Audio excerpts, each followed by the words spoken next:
আজকে হচ্ছে 22শে জানুয়ারি 2025। আমাদের বার কাউন্সিল প্রিলিমিনারি ব্যাচের 88তম ক্লাস এবং তামাদি আইনের পঞ্চম ক্লাস। আজকে আমরা আলোচনা করব তামাদি আইনের ধারা 18। 18 ধারাটা দেখেন, গোল্ডেন।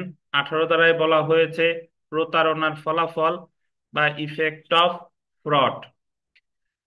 প্রতারণার ফলাফল এই জিনিসটা কি একটু ব্যাখ্যা করি, তারপরে আমরা মূল ধারায় পড়ি। ধরেন, পড়ব পরে আগে শুনেন। ধরেন আপনি একটা মামলা দায়েরের অধিকারী।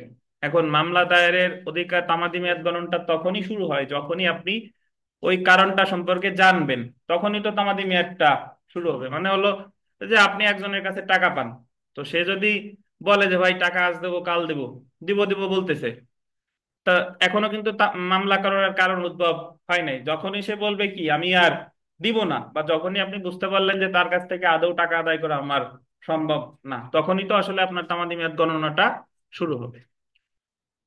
এবং শুরু হওয়ার পরে যদি আপনি নির্দিষ্ট সময়ের মধ্যে ওই মামলাটা না করেন, তাহলে তামাদি আইনের 3 ধারার বিধান অনুসারে আপনার মামলাটা কি হয়ে যাবে? খারিজ হয়ে যাবে। এবং খারিজ করতে আদালত এই ক্ষেত্রে কি বাধ্য, যদি প্রতিপক্ষ এসে আপত্তি নাও উত্থাপন। এখন প্রতারণা করছে কি, মানে প্রতারণাটা হচ্ছে এরকম যে আপনি একটা মামলা করার কারণ উদ্ভবের সৃষ্টি হয়েছে, কিন্তু আপনারে বিবাদী জানতে দেয় নাই। প্রতারণা করে আপনার কাছ থেকে কি রাখছে? লুকায় রাখছে, যাতে একটা নির্দিষ্ট তামাদি মেয়াদ শেষ হয়ে গেলে আপনি মামলা করার অধিকার যাতে কি হারান, মানে আপনি মামলা করলে আপনার মামলাটা যাতে কি হয়, খারিজ হয়ে যায়। একটা উদাহরণ দিলে বুঝবেন। ধরেন, আমরা সুনির্দিষ্ট প্রতিকার আইনে পড়ছি দলিল বাতিল। দলিল বাতিলের মামলা করতে হয় 3 বছরের মধ্যে। ধরেন যে বিথিকা বিশ্বাস, উনি একটা যে জায়গায় থাকে, বাড়িতে থাকে, তো উনার এক প্রতিবেশী সে একটা জাল দলিল তৈরি করছে। জাল দলিল তৈরি করে ওই জাল দলিলটার বিষয়বস্তু হলো এরকম যে বিথিকা বিশ্বাস এই জায়গা প্রতিবেশীর কাছে 5 লক্ষ টাকায় বিক্রি করেছে। এবং আদৌ কিন্তু বিথিকা বিশ্বাস কোনো ওই জমি কিন্তু ওনার কাছে বিক্রি করে নাই, বাট উনি বিথিকা বিশ্বাসের সিগনেচার দিয়ে, ছবি দিয়ে, প্লাস ওনারে গ্রহীতা দেখায় একটা জাল দলিল কি তৈরি করছে। এখন তামাদি আইন অনুসারে যে যেদিন বিথিকা জাল দলিল সম্পর্কে, মানে জাল দলিল বাতিলের মামলার তামাদি মেয়াদ হলো 3 বছর। কত বছর? 3 বছর। এখন প্রতিবেশী জাল দলিল তৈরি করে বিথিকারে জানাই নাই, বিথিকার কাছ থেকে লুকাই রাখছে। ধরেন জাল দলিল তৈরি করছে 24-এ, তো 28 সাল পর্যন্ত বিথিকারে জাল দলিলের বিষয়বস্তু জানতেই দেয় নাই। 28 সালে এসে বিথিকারে বলতেছে যে বিথিকা, 5 বছর আগে, 4 বছর আগে আপনি এই জমি আমার কাছে বিক্রি করছেন, এখন ভালোই ভালো এই জমি থেকে আপনি উঠে যান, এই জমির মালিক হচ্ছে এখন আমি। এখন বিথিকা বিশ্বাসের তো দলিল বাতিলের মামলার তামাদি মেয়াদ কত বছর? 3 বছর। এখন 3 বছর ওই ওই ব্যক্তি ওইটা লুকায় রাখছে এই কারণে, যাতে বিথিকা বিশ্বাসটা আমি যখন দলিলটা দেখাবো ওই সময় আর বিথিকা বিশ্বাসের মামলা করার তামাদি মেয়াদ থাকবে না। এই সময়টা বিথিকা বিশ্বাসের কাছ থেকে স্থগিতভাবে কি রাখছে? প্রতারণা করে, গোপন করে রাখছে। কিন্তু তামাদি আইনের 18 ধারায় বলতেছে যে যদি প্রতারণা করে মামলা করার কারণ বা কোনো দলিল গোপন রাখে, যখন মামলা করার অধিকারী ব্যক্তি ওই কারণ সম্পর্কে জানতে পারবে বা ওই দলিল দেখার অধিকারী হবে, তখন থেকেই তামাদি মেয়াদ গণনাটা শুরু হবে। আর এই যে যতকাল প্রতারণা করে গোপন রাখা হলো, এটা তামাদি মেয়াদ গণনা থেকে কি যাবে?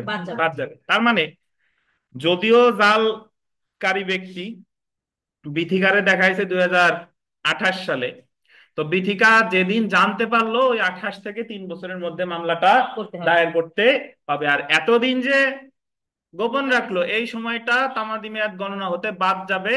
তামাদি আইনের কত ধারার বিধান অনুসারে? 18 ধারার বিধান অনুসারে। ধরেন আমাদের কোর্ট কাছারিতে যে জিনিস সবচেয়ে বেশি হয় সেটা হলো যে এক ব্যক্তি ওই সমনও আপনার ঠিকঠাক ভাবে বিবাদীর প্রতি জারি করে নাই, এক্সপার্টি ডিক্রি নিয়ে নিছে, মানে একতরফা ডিক্রি নিয়ে নিছে। মানে বিবাদী যে তার বরাবর সমনও ঠিকঠাক ভাবে জারি হয় নাই, কিন্তু কোর্টে দেখাইছে কি জারি হয়েছে, আবার একতরফা ডিক্রি নিয়ে নিছে। আর বিবাদী আদৌ জানে না যে তার বিরুদ্ধে একতরফা ডিক্রি হয়েছে কিনা। এখন একতরফা ডিক্রি রদের আবেদন করতে হয় 9 আদেশের 13 বিধিতে 30 দিনের মধ্যে। একতরফা ডিক্রি হওয়ার কত দিনের মধ্যে? 30 দিনের মধ্যে। এখন ধরেন একতরফা ডিক্রি দিল আজকে 22শে জানুয়ারি 2025। এখন যার বিরুদ্ধে একতরফা ডিক্রিটা হলো, সে এটা জানতে পারছে গিয়ে 26 সালে। কত সালে? 26 সালে। এখন 26 সালে জানলেও সে যেদিন থেকে জানবে সেই দিন থেকে 30 দিনের মধ্যে একতরফা ডিক্রি রদের আবেদন করতে পারবে। কেন? আর এই যে যে সময়টা যে সে জানলো না, তখন সে আদালতকে দেখাবে যে রোনার আমার বিরুদ্ধে তো সমন টমন কিছু জারি হয়ই নাই, আবার একতরফা ডিক্রি হয়েছে এটাও তো আমি জানি না, প্রতারণামূলক ভাবে আমার কাছ থেকে কি রাখছে, গোপন রাখছে। তাই এই ক্ষেত্রে ওই যে যে রদের আবেদন করবে, সে এই যে যে সময়টা বাদের যে আবেদন করবে, কত ধারায়? তামাদি আইনের 18 ধারায়। বুঝতে পারছেন? তো একটু পড়ি দেখেন। প্রতারণার ক্ষেত্রে কখন থেকে তামাদি মেয়াদ গণনা শুরু হবে সেটাই 18 ধারায় আলোচনা করা হয়েছে। 18 ধারার সারমর্ম হলো, যখন প্রতারণা সম্পর্কে আন্ডারলাইন করবেন সর্বপ্রথম অবগত হয় তখন থেকে, বা যে নথি গোপন করে প্রতারণা করা হয়েছে উক্ত নথি যখন দাখিল করতে পারে বা দাখিল করতে অপরপক্ষকে বাধ্য করতে পারে, তখন থেকে তামাদি মেয়াদ গণনা শুরু হয়। অর্থাৎ যখন আপনি কারণ জানবেন, অথবা কি, যখন আপনি কোনো দলিল হাজির করতে পারবেন বা কাউকে হাজির করতে বাধ্য করতে পারবেন, তখন থেকেই তামাদি মেয়াদ গণনা কি হবে বলেন? শুরু হবে। তো প্রতারণা বা তঞ্চকতার অর্থ, প্রতারণা বা তঞ্চকতার অর্থ 18 ধারায় ব্যবহৃত তঞ্চকতা বা প্রতারণা অর্থ হলো, কোনো ব্যক্তিকে আন্ডারলাইন করবেন তার অধিকার হতে বঞ্চিত করতে।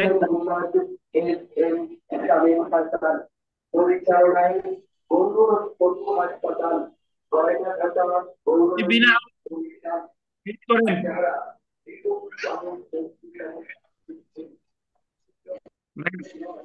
শুনলাম।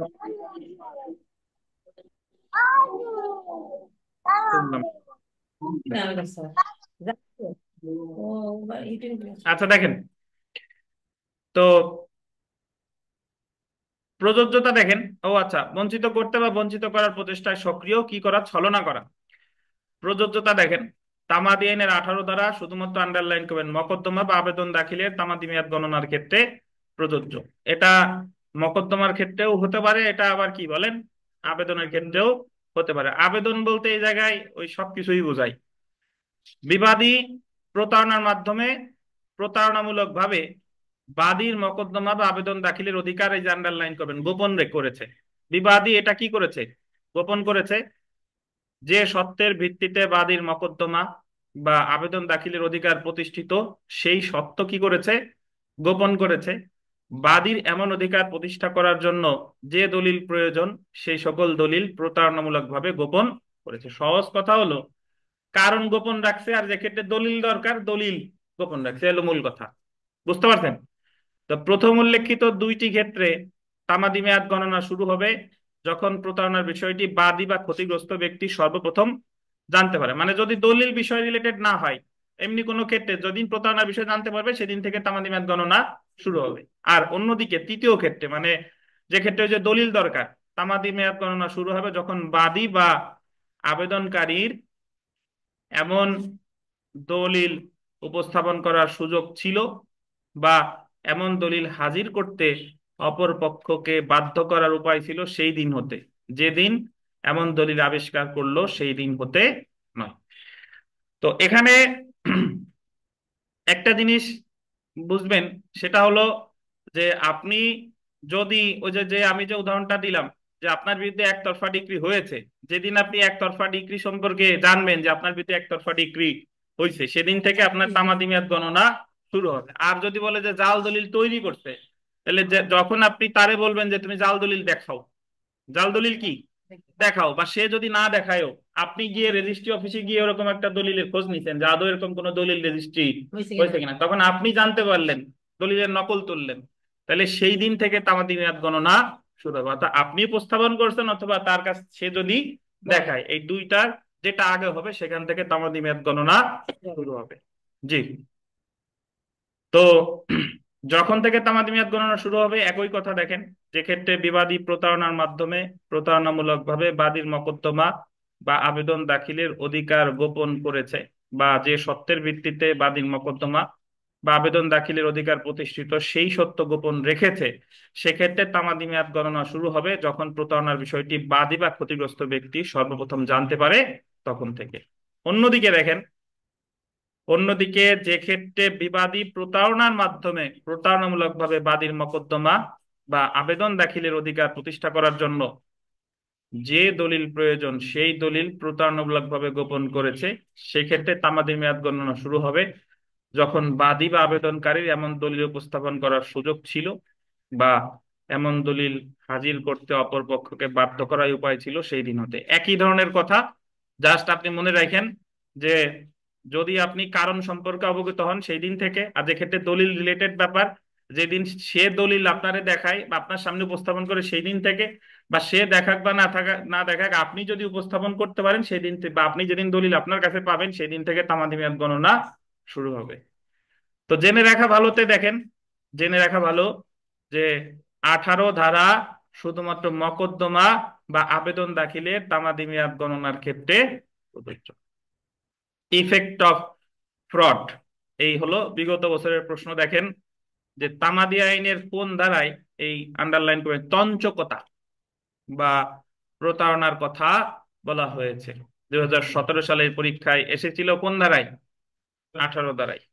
2 নম্বর প্রশ্নটা দেখেন, একটি মামলায় প্রতারণামূলক দলিল সৃজন, সৃজন মানে হলো সম্পাদন করা, ঠিক আছে, দলিল সৃজনের অভিযোগ করা হলে তৈরি করা, জি, উক্ত মামলায় তামাদি মেয়াদ গণনা শুরু হবে বাদীর প্রতারণা সম্পর্কে কি জ্ঞাত হওয়ার দিন হতে। বিথিকা বিশ্বাস বলেন তো যে আমাদের দণ্ডবিধিতে প্রতারণার সংজ্ঞা দেওয়া হয়েছে কত ধারায়?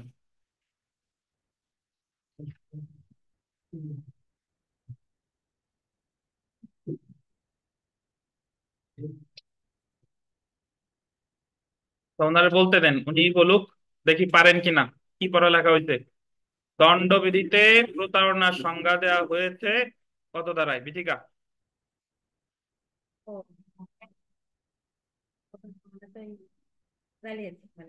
প্রতারণা মানে জালিয়াতি। পারবেন পারবেন, আশা আছে পারবেন, বলেন।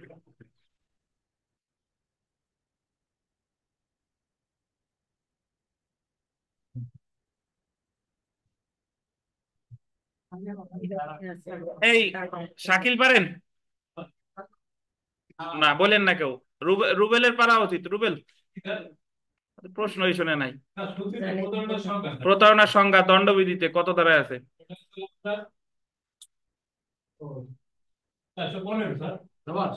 415। কি স্বপন সাহেব বলে দিয়েছেন নাকি? আচ্ছা আচ্ছা, ওনার ওনার লক্ষ্যটা পূরণ করেন।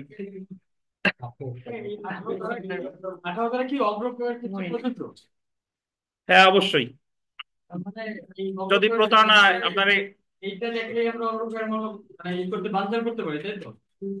মানে দাবি করতে পারেন। আচ্ছা, জুনায়রা চৌধুরী কি প্রশ্ন করবেন করেন।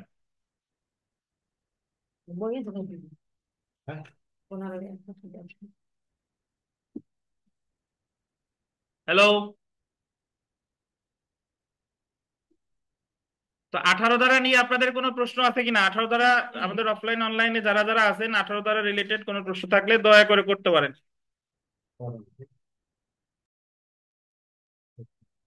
বলেন জুনায়রা চৌধুরী, বলেন কি প্রশ্ন আছে?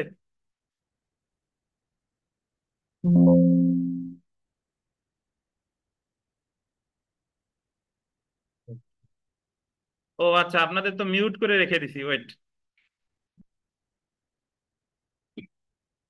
হ্যাঁ আনমিউট করেন এবার। জি স্যার, এই বিগত বছরের 2 নাম্বার কোয়েশ্চেনটায় স্যার দলিল সম্পর্কে জ্ঞাত হওয়ার দিন থেকে কেন হবে না? উত্তর। আচ্ছা, প্রতারণামূলক ভাবে দলিল সৃজনের অভিযোগ করা হলে উক্ত সময় তামাদি মেয়াদ গণনা শুরু হবে বাদীর। যদি এখানে তো বলতেছে যে প্রতারণা সম্পর্কে যখন জানবে, ধরেন দলিল সম্পর্কে জ্ঞাত, দলিল সম্পর্কে জ্ঞাত হইলে হবে না, তাকে যে যে প্রতারণা থেকে গোপন রাখা হয়েছে সেদিন থেকে। ব্যাখ্যাটা দেখেন, যেদিন ক্ষতিগ্রস্ত ব্যক্তি সর্বপ্রথম প্রতারণার কথা জানতে পারে সেদিন থেকে অথবা দলিল গোপন করা হয়ে থাকলে সর্বপ্রথম যেদিন ক্ষতিগ্রস্ত ব্যক্তি দলিলটি উপস্থাপন করতে সমর্থ হয় বা অপর পক্ষকে উপস্থাপন করার জন্য বাধ্য করতে পারে, সেদিন থেকে মামলা দায়ের বা দরখাস্ত দাখিল করার জন্য নির্ধারিত তামাদি মেয়াদ গণনা শুরু হবে। তো এখানে প্রশ্ন করছে, একটি মামলায় প্রতারণামূলক ভাবে দলিল সৃজনের অভিযোগ করা হলে।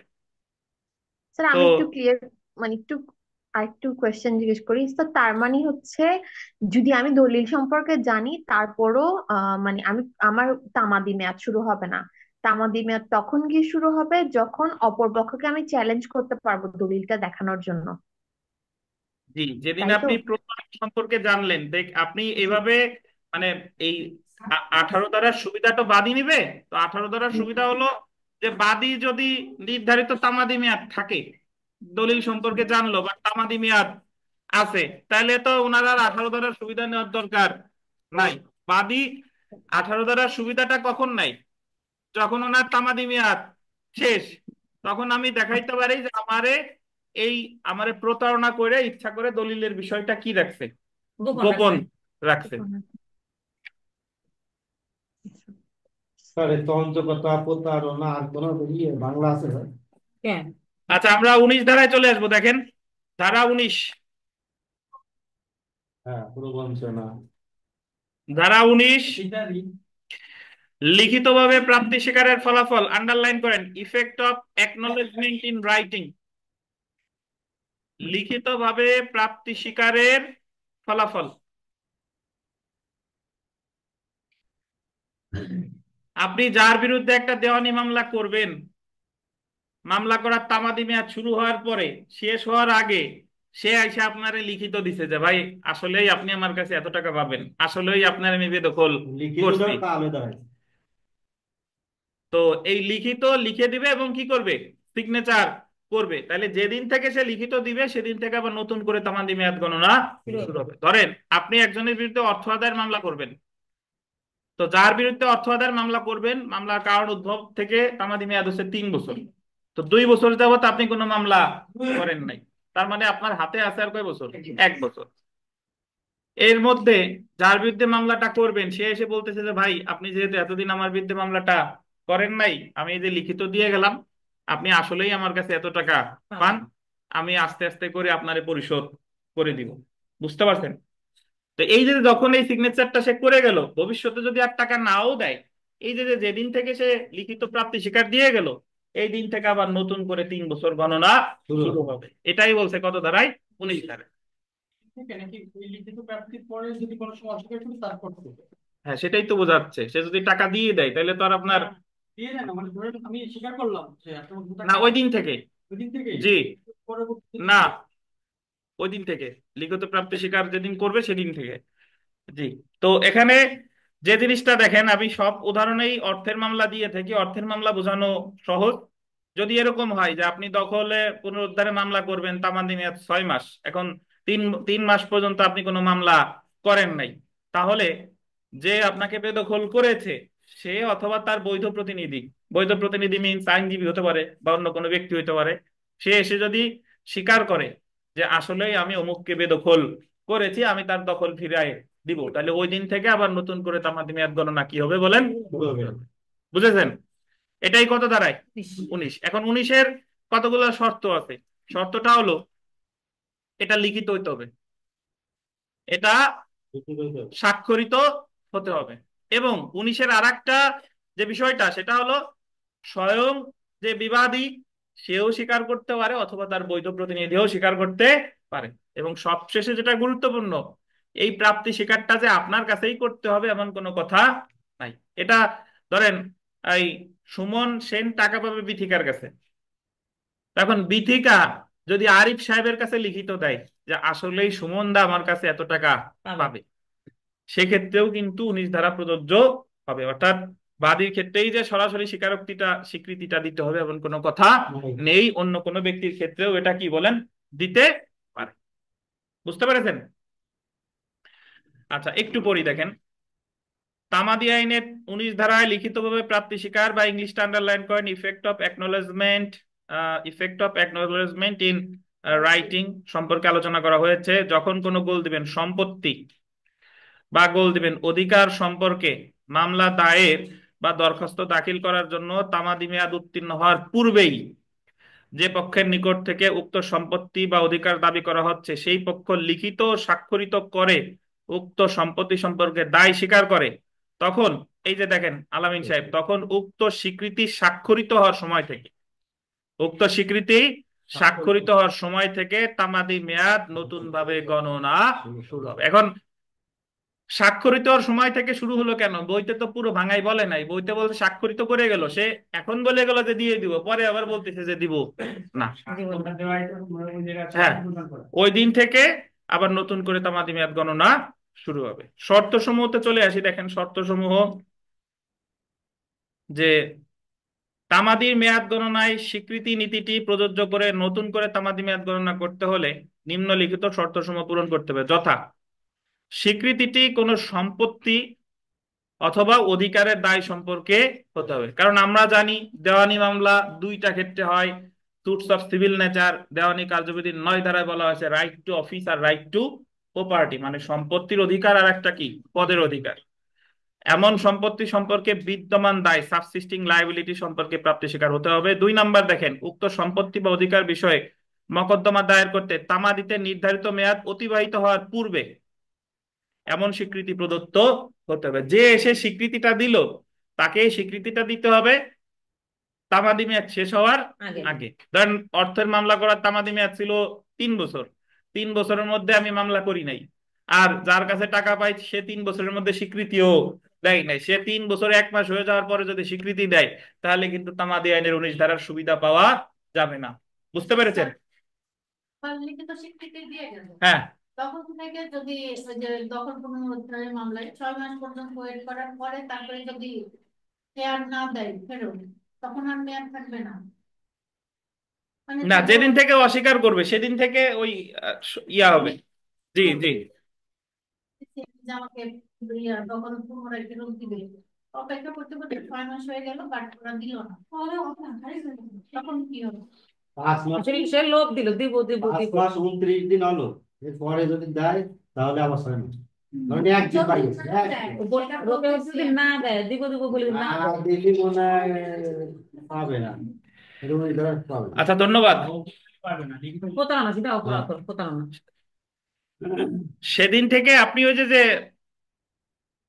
আপনি বলতেছেন যে ওই যে যে আপনার পারে দেব দেব করে আর দিল না। দিল না। আচ্ছা ধন্যবাদ, আপনার এটার সুবিধা আসতেছি পরে।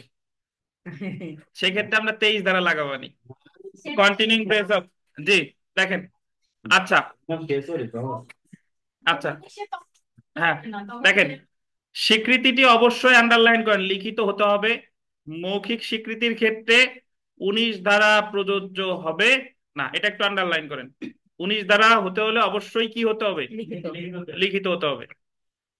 যে ব্যক্তির বিরুদ্ধে উক্ত সম্পত্তি বা অধিকার দাবি করা হয় সেই ব্যক্তি উক্ত ব্যক্তি কর্তৃক এমন স্বীকৃতি অবশ্যই স্বাক্ষরিত হতে হবে। উক্ত স্বীকৃতি বা স্বীকৃতি প্রদানকারী ব্যক্তিগতভাবে এটা আন্ডারলাইন করেন, ব্যক্তিগতভাবে বা তার প্রতিনিধির মাধ্যমে স্বাক্ষর করতে পারে।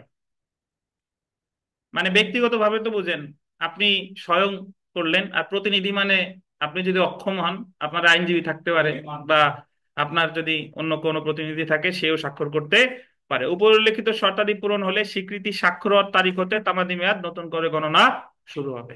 উদাহরণ দেখেন, এই যে ভাড়াটিয়া কর্তৃক ভাড়া পরিশোধ করার দায় লিখিত আকারে স্বীকার করা, বা দেনাদার কর্তৃক পাওনাদারের ঋণ স্বীকার করা, পাওনাদারের নিকট দেনাদারের লিখিত প্রাপ্তি স্বীকার। যেমন আমি টাকা পাওয়া মাত্রই তোমাকে উক্ত ঋণের টাকা দিয়ে টাকা পাবে, তোমার টাকা পরিশোধ করার সময় খুব বেশি দীর্ঘ হবে না, দেনাদার সুস্পষ্টভাবে তার দায় স্বীকার করেছে বলে গণ্য হবে। বা যে ব্যক্তি সম্পত্তিতে দখলে আছে সেই ব্যক্তি কর্তৃক উক্ত সম্পত্তির সত্ত্বের অধিকারী ব্যক্তির সত্ত্ব লিখিত আকারে স্বীকার করা হলে লিখিত প্রাপ্তি স্বীকার স্বাক্ষরিত তারিখ হতে 12 বছরের মধ্যে উক্ত সত্ত্বের অধিকারী ব্যক্তি সত্ত্বের ভিত্তিতে দখল উদ্ধারের মকদ্দমা দায়ের করতে পারবে। তো এখন 18 আর 19-এর মধ্যে আসলে পার্থক্য কি? 18 ধারা আর 19 ধারা, 18 ধারায় করছে কি প্রতারণা, আর 19 ধারায় হচ্ছে সে এসে দায় স্বীকার করতে, যখন থেকে স্বীকার করবে সেদিন থেকে আবার মামলা করার নতুন করে তামাদি মেয়াদ গণনা শুরু হবে। তো এই 19 ধারার যে বিষয়টা আলোচনা করছে এটার আর একটু বিস্তারিত ভাবে 19 ধারার বর্ধিতাংশ আলোচনা করছে 20 আর 21, 20 আর 21, বুঝতে পারছেন? তো এখানে এই গতদিন আমি একটা এর আগের মানে এখানে একটা 19, 20, 21, 25, 26, 27 রিলেটেড একটা কাগজ আছে, যারা যারা পান নাই তারা তারা নিয়ে নেন, দেখেন সবাই রেখে একটা দেন। আচ্ছা, যে পান নাই তারা তারা দেন, আর দরকার হলে আমি আবার দিচ্ছি, কপি না হলে দেন। অনলাইনে পাইনি আমরা। আপনারাও পাবেন, আমি দিয়ে দেবো, সমস্যা না, অনলাইনে আমি পিডিএফ দিয়ে দেবো। দেন দেন, এদিক দিয়ে দেন।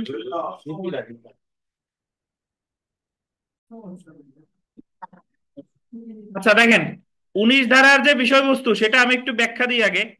19 ধারা তো আমরা পড়লামই, সরি, 19 ধারা পড়ছি, 20 ধারাটা একটু পড়ি। 20 ধারাতে আমাদের নতুন সংস্করণের আইন পাঠে আছে, তবে এখানে যা আছে সেটার আগে একটু আমি আপনাদের একটু বুঝাই, তারপরে আমরা পড়বো। দেখেন, 20 ধারায় বলছে যে যখন আপনি ধরেন কারো কাছ থেকে টাকা ধার নিছেন, তো এখন টাকা ধার নিলে ধরেন বললেন যে 24 সালে 25 সালে টাকা নিছেন, বললেন যে 25 সালের 31শে ডিসেম্বরের মধ্যে আমি টাকাটা পরিশোধ করে দিব, এবং 25 সালের 21শে ডিসেম্বর 31শে ডিসেম্বরের মধ্যে যদি আপনি টাকা পরিশোধ না করেন, বললেন যে আপনি আমার বিরুদ্ধে আইনানুগ পদক্ষেপ নিতে পারেন বা মামলা করতে পারেন। এখন ঠিকই যে টাকা ধার নিছে সে 31শে ডিসেম্বরের মধ্যে টাকা পয়সা দেয় নাই, তাহলে তার মামলা করার, যে যে টাকা ধার দিছে তার মামলা করার তামাদি মেয়াদ গণনা শুরু হবে 2026 সালের 1 জানুয়ারি থেকে। কতদিনের মধ্যে? 3 বছরের মধ্যে।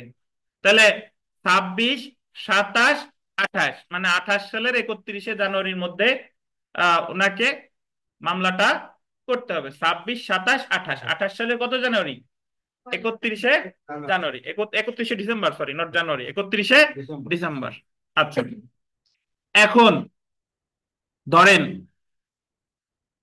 সে যে টাকা ধার দিছে সে 2 বছর 10 মাস পর্যন্ত কোনো মামলা করে নাই, তাহলে তার হাতে আর মামলা করার জন্য সময় আছে কতদিন? 2 মাস। 2 মাস। 2 মাস। 2 মাস আছে। এমন সময় ওই যে টাকা ধার নিয়েছিল সে এসে বলতেছে যে ভাই, আমি তো আপনার কাছ থেকে 1 লাখ টাকা নিছিলাম, আর সুদ দিতে চাইছিলাম 1,10,000, তো আপাতত এই সুদের টাকাটা 10,000 রাখেন, আমি আপনারে আস্তে আস্তে টাকা কি দিয়ে দে। দিয়ে দিব, সুদ দেখ, অথবা বললো আসল। যে আপনি এই যে 50,000 আসলটা দিয়ে গেলাম, আর বাকি যা পান আস্তে আস্তে দিয়ে দিব, অর্থাৎ উনি সুদ দেখ অথবা আসল দেখ, যাই দেখ না কেন, যদি টাকা পরিশোধ করে তাহলে ওই দিন থেকে আবার কি বলেন, মামলা করার তামাদি মেয়াদ গণনা শুরু হবে। শুরু হবে। আবার 3 বছর, ওই দিন থেকে আবার 3 বছর, বুঝতে পারছেন? তো এখন বলতে পারেন যে তাহলে 19 ধারার সাথে 20 ধারার পার্থক্য কি? 19 ধারা যে কোনো মামলা রিলেটেড হতে পারে, আর 20 হচ্ছে শুধু কি অর্থের মামলা ক্ষেত্রে, বুঝলেন কিনা? 19 যে কোনো দেওয়ানি মামলা, আর 20 শুধু কি অর্থের মামলা। আচ্ছা, আগে আমাদের বইতে এখানে যে 20 ধারা আছে এটা একটু পড়ি, তারপরে আমি আপনাদের, আচ্ছা এখানেরটা পরে পড়ি, আগে আমি যে শীটটা দিছি এটা একটু পড়ি আগে। দেখেন, যারা অনলাইনে আছেন স্ক্রিনে দেখতে পাচ্ছেন, তো 19 ধারা আমি আর পড়তেছি না, কারণ 19 তো অলরেডি আমরা বইতেই পড়ছি, যেটা পড়ছি ওটাই এনাফ। আচ্ছা, 19 এখানে একটু পড়া লাগবে, আমি আপনাদের যে নোটটা দিয়েছি এখানে 19 ধারাটা একটু দেখেন, বইতে একটা কথা নেই, সেই জিনিসটা এখানে একটু পড়তে হবে। দেখেন, 19 ধারা কোনো সম্পত্তি বা অধিকার বিষয়ে মামলা অথবা দরখাস্ত দাখিল করার নির্ধারিত সময়সীমার মধ্যে যার নিকট হতে সম্পত্তি বা অধিকার দাবি করা হয়েছে সেই ব্যক্তি স্বয়ং অথবা তার পক্ষে ক্ষমতাপ্রাপ্ত অন্য কোনো ব্যক্তি যদি লিখিত এবং স্বাক্ষরিতভাবে উক্ত সম্পত্তি অথবা অধিকার বিষয়ে দায় স্বীকার করে, তবে এরূপ স্বীকৃতি স্বাক্ষরিত হওয়ার তারিখ হতে নতুন ভাবে তামাদি মেয়াদ আরম্ভ হবে। কবে থেকে? যেদিন স্বীকৃতি স্বাক্ষর হয়েছে সেদিন থেকে। তারপরেরটা, এই লাইনটা গুরুত্বপূর্ণ, এই লাইনটা, লিখিত স্বীকৃতিতে কোনো তারিখ না থাকলে মৌখিক সাক্ষ্য দিয়ে স্বাক্ষরের সময় নির্ণয় করা যাবে। এটা আন্ডারলাইন করে 3টে স্টার দেন। লিখিত স্বীকৃতিতে ধরেন সে স্বীকৃতি দিছে, বাট ওই জায়গায় কোনো তারিখ নাই, হ্যাঁ, নোটে দেখেন, লিখিত স্বীকৃতিতে 19 ধারার লাস্টের লাইন দেখেন, লিখিত ওই শর্তের উপরে, উপাদানগুলির উপরে লিখিত স্বীকৃতিতে কোনো তারিখ না থাকলে তাহলে সেটা কি দিয়ে প্রমাণ করা যাবে? মৌখিক। মৌখিক সাক্ষ্য দিয়ে প্রমাণ করা যাবে। বুঝেন কিনা? মানে সে স্বীকৃতি দিয়ে গেছে কিন্তু কোনো তারিখ ওই জায়গা নাই, তাই না? মৌখিক ভাবে বললে না, মৌখিক সাক্ষ্য মানে হলো আপনি যে স্বাক্ষর করছেন কারো সামনে হয়তো করছেন, করছেন না, তাদের সাক্ষ্য দিয়ে বিষয়টা কি প্রমাণ করা যাবে, সে অমুক তারিখে এই জিনিসটা স্বাক্ষর করেছিল।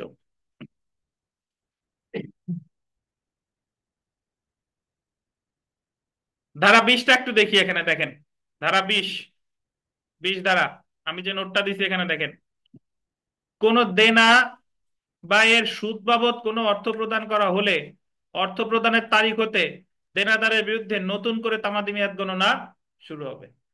এই ধারার বক্তব্য আসলে 19 ধারায় বর্ণিত নীতিরই স্বাভাবিক ফলাফল। কিভাবে? একটা উদাহরণ পড়ি দেখেন। ধরা যাক অমল এবং বিমল হিন্দু এজমালি পরিবারভুক্ত দুই ভাই, তারা মহাজন কারবারে একটি দলিল সম্পাদন করে 1980 সালের 1 জানুয়ারি 500 টাকা কর্জ নিল। মানে তারা ধার নিছে কত টাকা? 500 টাকা। 500 টাকা। কত তারিখে? 1980 সালের পয়লা 1 জানুয়ারি। দলিলে এই রকম শর্ত ছিল যে উক্ত টাকা, আন্ডারলাইন করেন, সুদ সহ 1 বছরের মধ্যে পরিশোধ করবে। মানে তারা যখন টাকাটা ধার নিছে সেই দলিলে কি ছিল, যারা এই টাকাটা পরিশোধ করবে কতদিনের মধ্যে? 1 বছরের মধ্যে। কি সহ? সুদ সহ।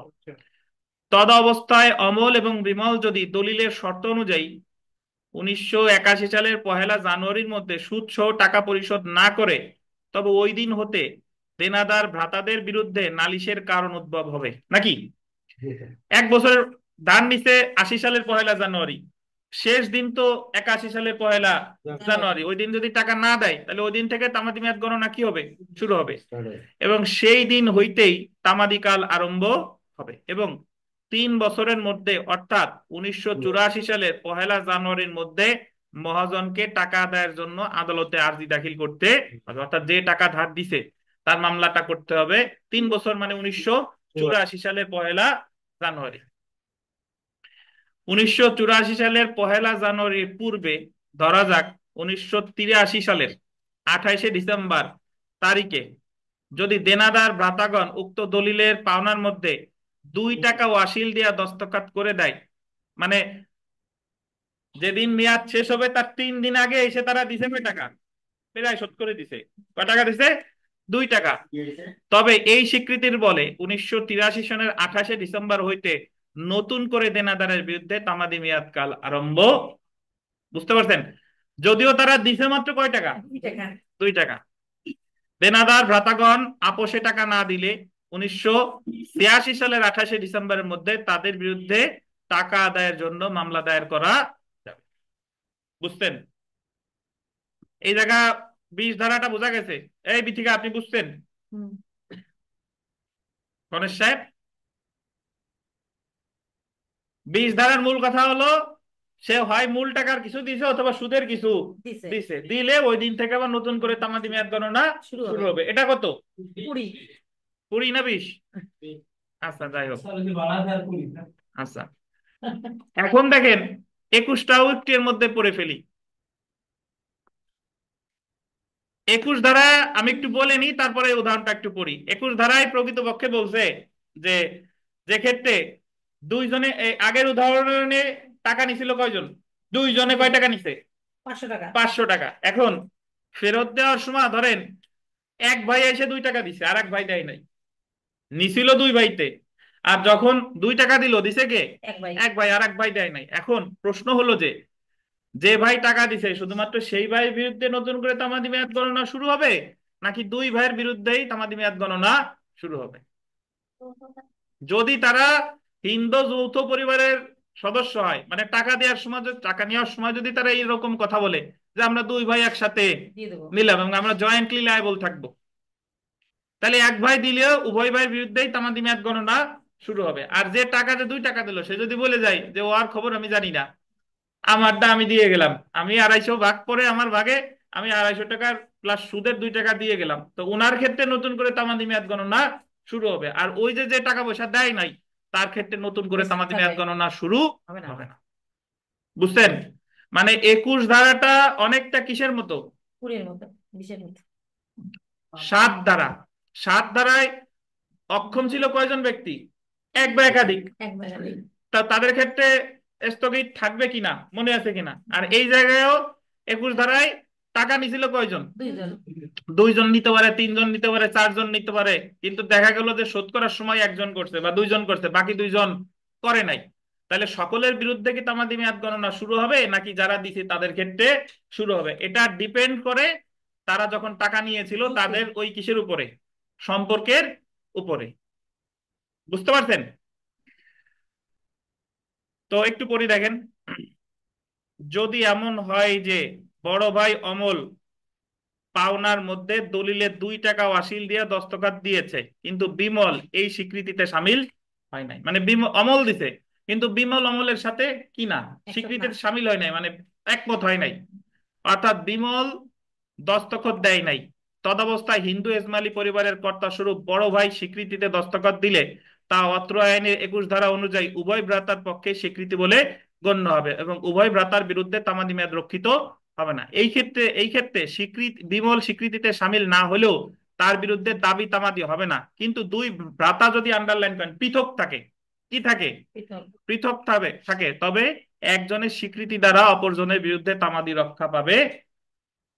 এখানে তো অমল বিমল 2 ভাই নামেও মিল আছে, দেখেন 2 জনে একসাথেই টাকা নিছিল। তো একজন যদি ওই শোধ দেওয়ার সময় 2 টাকা সে দস্তখত না দিলেও নেওয়ার সময় তো 2 জন একসাথেই নিছিল, এই কারণে 2 জনের বিরুদ্ধেই তামাদি মেয়াদ গণনা শুরু হবে। কিন্তু যদি নেওয়ার সময় আলাদা নাই, দেওয়ার সময়ও আলাদা দেয়, পৃথক পৃথক ভাবে দেয়, তাহলে কি হবে না, একজন দিলেই তার ক্ষেত্রেই নতুন করে তামাদি মেয়াদ গণনা শুরু হবে, আর একজনের ক্ষেত্রে হবে না। 21 ধারাতে কি বলা আছে দেখেন। 21 ধারাতে যা বলা আছে তার সারমর্ম এই যে 2 বা ততোধিক ব্যক্তি একত্রে ঋণ গ্রহণ করলে একজনের স্বীকৃতি অপর ব্যক্তির বিরুদ্ধে বাধ্যকর হবে না, যদি না সে অপর ব্যক্তির পক্ষে আইনত ক্ষমতাপ্রাপ্ত ব্যক্তি হয়ে থাকে। আইনত অসমর্থ ব্যক্তির পক্ষে যেমন কোনো নাবালক, পাগল অথবা তার পক্ষে তার আইনত অভিভাবকের স্বীকৃতি অসমর্থ ব্যক্তির স্বীকৃতি বলে গণ্য হবে। 21 ধারায় বলছে যে কথাটা এতক্ষণ আলোচনা করলাম সেটা তো বলছেই। আর 21 ধারায় বলছে যে যে ব্যক্তি অক্ষম, যে ব্যক্তি পাগল, যে ব্যক্তি নাবালক, তার পক্ষে তার যে বৈধ প্রতিনিধি আছে সে যদি স্বীকৃতি দেয় তাহলে স্বীকৃতি বলে গণ্য হবে। তো আলামিন সাহেব তাহলে সংক্ষেপে বলেন তো 19, 20 আর 21 ধারায় কি বলছে? এটা হচ্ছে আপনার কোনো একটা লিখিত আহ আপনার ভাবে যদি কোনো কিছু স্বীকার করে নেয় তাহলে যখন থেকে স্বীকার করবে তখন থেকে ওই তামাদি মেয়াদ শুরু হবে, গণনা হবে। যখন থেকে সে লিখিতভাবে প্রাপ্তি স্বীকার করলো বা স্বাক্ষর করলো সেই দিন থেকে তামাদি মেয়াদ গণনা শুরু হবে। 19, জি, এই ধারাটা হচ্ছে যে কোনো ধরনের দেওয়ানি মামলার ক্ষেত্রে সম্পত্তি বা পদের যে কোনোটা হতে পারে, জি। আর 20, এটা হচ্ছে শুধুমাত্র অর্থের মামলার ক্ষেত্রে জি, যখন কোনো ওই অর্থটা প্রদান করে বা তার কোনো সুদ প্রদান করে এবং তার থেকে আপনার তামাদি মেয়াদটা শুরু হবে। জি। জি। আর 21 ধারা বলছে হচ্ছে আপনার আপনার হচ্ছে আহ, না না না ধরেন আমরা ধরেন কোনো যৌথ চুক্তির ক্ষেত্রে যে ক্ষেত্রে হচ্ছে সবাই সম্মতি মানে সবার পক্ষ থেকে যদি একজন যদি আপনার চুক্তি স্বাক্ষরিত করে সেক্ষেত্রে দেখা যাচ্ছে সবার সম্মতি থাকে, সেক্ষেত্রে ওই একজনের তামাদি হয়ে যাওয়া মানে সবার হয়ে যাওয়া। জি, আর যে ক্ষেত্রে হচ্ছে আলাদা আলাদা করে মানে আমি নিশ্চয় আমার চুক্তিটা আমি পৃথক ভাবে করছি মানে ইন্ডিভিজুয়াল ভাবে, তো আমার ওই ইন্ডিভিজুয়াল ভাবেই হবে, বাকি জি, ক্ষেত্রে এটা প্রযোজ্য না। জি, এই হচ্ছে বিষয়। ধন্যবাদ। এই হচ্ছে আপনার 19, 20 আর কত, 21।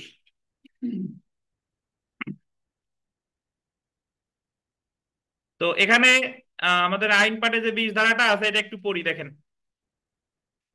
ঋণ অথবা উত্তরাধিকার সুদের কারণে অর্থ পরিশোধের ফলাফল ধারা 20, না থাকলে দরকার নাই, কথা শুনেন খালি। তামাদি আইনের 20 ধারায় ঋণ বা উত্তরাধিকার সূত্রে প্রাপ্ত সম্পত্তিতে সুদের কারণে অর্থ পরিশোধের ফলাফল নিয়ে 20 ধারায় আলোচনা করা হয়েছে। এমন অর্থ পরিশোধের জন্য নির্ধারিত মেয়াদ অতিবাহিত হওয়ার পূর্বে, এই যে নির্ধারিত মেয়াদ অতিবাহিত হওয়ার কি বলেন পূর্বে, অর্থ পরিশোধ করা হলে উক্ত অর্থ পরিশোধের তারিখ থেকে নতুন করে তামাদি মেয়াদ গণনা শুরু হবে। পাইছেন? 1466 পেজ। আচ্ছা, এখন এখানে উত্তরাধিকার সূত্রে প্রাপ্ত একটা কথা আছে। এই কথাটা বললো কেন? উত্তরাধিকার ধরেন, উত্তরাধিকার সূত্রে প্রাপ্ত একটা জমি একটা জমি ধরেন বন্ধক রেখে গেছিল ব্যাংকের কাছে। তো সে ওই অবস্থায় মারা গেছে। তাই ওই ওই বন্ধকি সম্পত্তির মালিক হবে কে? তার যে বৈধ প্রতিনিধি আছে সে। এখন বৈধ প্রতিনিধি যদি ব্যাংকে গিয়ে তামাদি মেয়াদ শেষ হওয়ার আগে ব্যাংকে যদি সুদ দেয় অথবা কি দেয়, মূল টাকার কিছু একটা দেয়, তাহলে সেই ক্ষেত্রে এই সম্পত্তিটা তো সে উত্তরাধিকার সূত্রে পাইছে, এবং সে যদি ওই ব্যাংকে গিয়ে মূল টাকা দেয় অথবা সুদ দেয়, তাহলে সেই দিন থেকে আবার তার বিরুদ্ধে নতুন করে তামাদি মেয়াদ গণনা শুরু হবে। এটাই বুঝাইছে আর কি।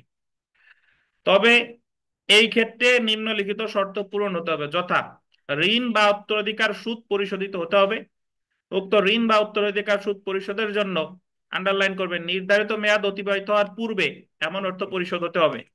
উক্ত ঋণ বা উত্তরাধিকার সুদ যে ব্যক্তি পরিশোধ করতে বাধ্য সে অথবা তার ক্ষমতাপ্রাপ্ত প্রতিনিধি উক্ত ঋণ বা সুদ পরিশোধ করেছে। মানে ওই ব্যক্তি স্বয়ং পরিশোধ করতে পারে অথবা তার ক্ষমতাপ্রাপ্ত প্রতিনিধি। বান্নাই 3 নাম্বার পয়েন্ট।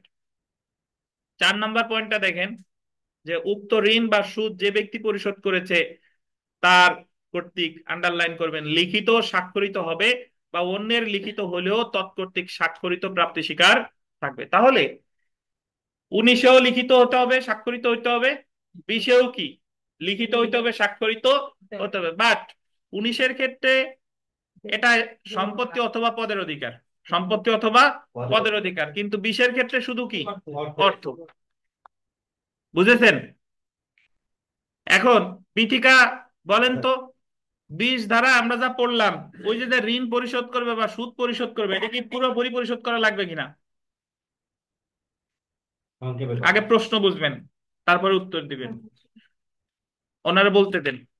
বলছি যে 20 ধারায় ওই যে নতুন করে তামাদি মেয়াদ গণনা শুরু হলো, এটা কি পুরো ঋণ দেওয়ার পরে কিনা?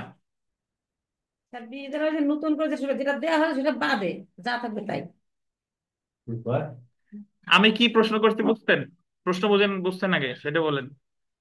বললাম যে 20 ধারায় ওই যে ঋণ, হালকা ঋণ দেওয়ার পরে, মানে ঋণ পরিশোধ করার পরে বা সুদ দেওয়ার পরে যে নতুন করে তামাদি মেয়াদ শুরু হলো, ওই ঋণটা কি পুরোপুরি পরিশোধ করে দিলে শুরু হয়েছে নাকি? পরিশোধ করলে কি আর কিছু বাকি থাকবে না? আপনি উত্তর দেন কেন? মানে আপনারা মোটামুটি সহ্য করতে পারেন না। ওনারে বুঝতে দেন আগে, বলেন বুঝতে পারছেন? তা আপনি বলছেন কি যে ঋণটা কি পরিশোধ পুরোপুরি হওয়ার পরে কি দেওয়া লাগবে না হুম। অর্ধেক দিলে দেওয়া লাগবে এটা? আবার কি দিলি আবার দেয়া লাগবে বুঝলাম না। ধরেন ওই যে অমল বিমল 500 টাকা নিছিল, হ্যাঁ, তা সে তো মামলা তার বিরুদ্ধে করে নাই, তা এখন যে টাকা দিতে আসছে তার কি পুরো টাকাটা দিতে হবে নাকি কিছু দিলেই তামাদি মেয়াদ গণনা শুরু হবে? আচ্ছা সব যদি দেওয়া হয় তাহলে তো আমার থাকলো না। হ্যাঁ, সব দেওয়া হলে তামাদি থাকবে না। থাকলো না। আর তাহলে কত দিবে? যদি কিছু দেওয়া হয়, নতুন করে আবার শুরু হবে ওই টাকা হ্যাঁ, দিয়ে। এবার কি বুঝতেন প্রশ্ন? হ্যাঁ, হ্যাঁ। ধন্যবাদ। দেখেন তো এখানে সেলফ অনলাইনে 19, 20, 21 নিয়ে কোনো প্রশ্ন থাকলে করতে পারেন ভাই, অনলাইনের ভাই বোনেরা। স্যার আমি 20-21 বুঝি নাই। জি, 20 আর 21 আমি বুঝি নাই স্যার। ধন্যবাদ। আপনি এটা মনে রাখেন যে 20-এ টাকা দিয়েছিল একজন, তাহলে সে যদি হালকা ঋণ শোধ করে সেদিন থেকে আর তামাদি মেয়াদ গণনা শুরু হবে। আর 21-এ টাকা নিয়েছিল কয়জন? দুইজন, 2 জন। দুই বা ততোধিক। তখন একজন যদি হালকা শোধ করে তার ক্ষেত্রে তো শুরু হবে, এটা কনফার্ম, বাট যে শোধ করে নাই তার ক্ষেত্রে শুরু হবে কিনা? এই এই সলিউশনটা দিছে কততে? 21-এ। 21-এ। যদি তারা হিন্দু যৌথ পরিবারের সদস্য হয় তাহলে একজন দিলেও দুইজনের বিরুদ্ধেই নতুন করে শুরু হবে। আর তারা যদি পৃথক পৃথক থাকে তাহলে একজন দিলে তার ক্ষেত্রে শুরু হবে, আর একজন দেয় নাই তার ক্ষেত্রে শুরু হবে না। হবে না। বুঝছি স্যার। বুঝছেন? জি স্যার, ক্লিয়ার হয়েছে এখন। সেই সুবিধাটা তো এই সকল দ্বারা কার জন্য? বাদীর জন্য। বাদীর জন্য। বাদীর জন্য, বিবাদীর জন্য কিন্তু না। বিবাদীয় সুযোগ পাইলো, হ্যাঁ টাইম পাইছে হ্যাঁ, বিবাদী ওই যে, জি।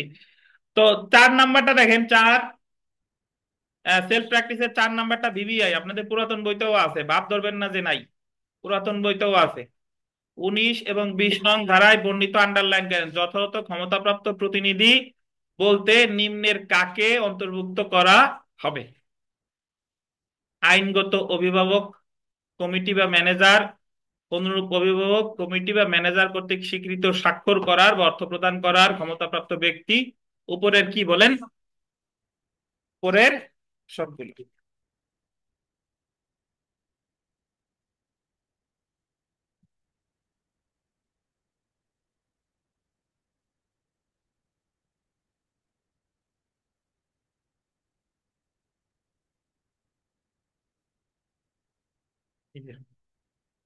পাইছেন? আপনি খুঁজে পারেন 18 ধারা থেকে মন যে কোথায় থাকে দেখেন। তাহলে এ জায়গা ক্ষমতাপ্রাপ্ত প্রতিনিধি, এই প্রশ্নটা ভিভিআই পরীক্ষায় প্রশ্ন আসবে যে 19 এবং এবং এই যে যে ক্ষমতাপ্রাপ্ত প্রতিনিধির যে সংজ্ঞা দিতে, এই কথাটা মানে এই যে যে বলতে কাদের বোঝায়, এই কথাটা বলছে কত ধারায়? 21-এ। এবং 21-এর টাইটেলটা একটু লেখেন, 21-এর টাইটেলটা একটু লেখেন, লেখাই দিছিলাম গতবারও। Agent of persons, agent of, AGENT, agent of persons under disability,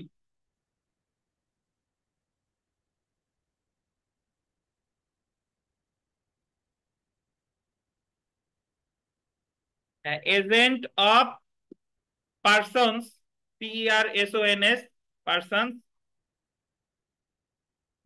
under disabilities,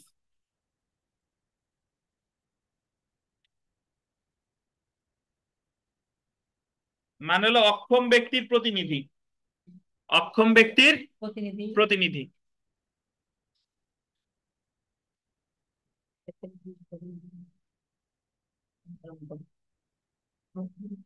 অক্ষম ব্যক্তির প্রতিনিধি। এখন আপনি প্রশ্ন করতে পারেন যে স্যার পড়াইলেন এক জিনিস, এ জায়গায় অক্ষম আসলো কোন জায়গা থেকে?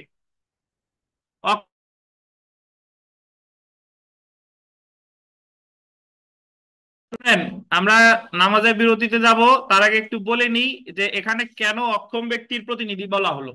অক্ষম বলতে পারেন যে 21 ধারায় অক্ষম ব্যক্তি কোত্থেকে আসলো? অক্ষম ব্যক্তি বোঝাচ্ছে ওই যে দুইজন যে টাকা নিছিল, পরিশোধ করার সময় দেখা গেল যে আহ, একজন অসুস্থ, উন্মাদ, তো সেই ক্ষেত্রে তার বৈধ প্রতিনিধি যায় যদি টাকা পরিশোধ করে তাহলে স্বীকৃতি হিসেবে গণ্য হবে। এটাই বলছে কততে? 21। তো এই আর কি, আমরা নামাজের বিরতি শেষে আমরা 22 ধারা পড়া শুরু করব, এবং এই যে যে নোটটা আমি আপনাদের অনলাইন গ্রুপে এখনই দিয়ে দিচ্ছি। এবং আজকে আমাদের তামাদি আইনের ধারাগুলো শেষ হবে, আজকে ক্লাস টেস্ট আছে। তো আপাতত নামাজের বিরতি। ধন্যবাদ।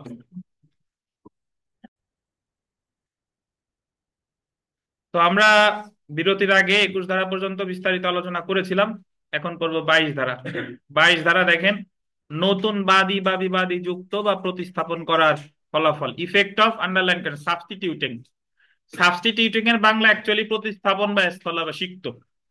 আর অ্যাডিং মানে হলো যোগ করা। সাবস্টিটিউট মানে হলো একজনকে বাদ দিয়ে আর একজনকে যোগ করা, একজনকে বাদ দিয়ে আর একজনে ঢুকানো, এটা হলো সাবস্টিটিউট। ফুটবল খেলায় একজনকে বাদ দিয়ে আর একজনের নামায়, এটা হলো সাবস্টিটিউশন, ঠিক আছে। আর এডিশন মানে হলো যারা আছে তো আছে, সাথে আরো কয়েকজনকে নেওয়া, এটা হলো এডিশন। তো আমাদের তামাদি আইনের 22 ধারায় বলেছে যে কোন মামলা চলমান থাকা অবস্থায় যদি বাদী বা বিবাদী সংযুক্ত করা হয় বা স্থলাভিষিক্ত করা হয়, যেদিন থেকে তাকে সংযুক্ত বা প্রতিস্থাপন করা হলো সেদিন থেকেই তার বিরুদ্ধে মামলাটা দায়ের হয়েছে বলে ধরে নেওয়া হবে। বুঝতে পারছেন? এখন আপনার মনে প্রশ্ন আসতে পারে যে বাদী বা বিবাদী কেন আবার যোগ করার দরকার হলো বা স্থলাভিষিক্ত করার দরকার হলো? এটা আমরা দেওয়ানি কার্যবিধির 1 আদেশের 10-10-এর 1 বিধি আর 10-এর 2 বিধিতে বিস্তারিত পড়েছিলাম। সামনে আবার পড়বো যখন দেওয়ানি কার্যবিধি আসবে। আর যাদের জানার আগ্রহ আছে তারা আমাদের ইউটিউবে লেকচার আছে একাদেশের 10-এর 1, একাদেশটা দেখলে বুঝতে পারবেন ওই জায়গা যে কেন যোগ করা বা স্থলাভিষিক্ত করার দরকার হয়। এখন আর বিস্তারিত বললাম না।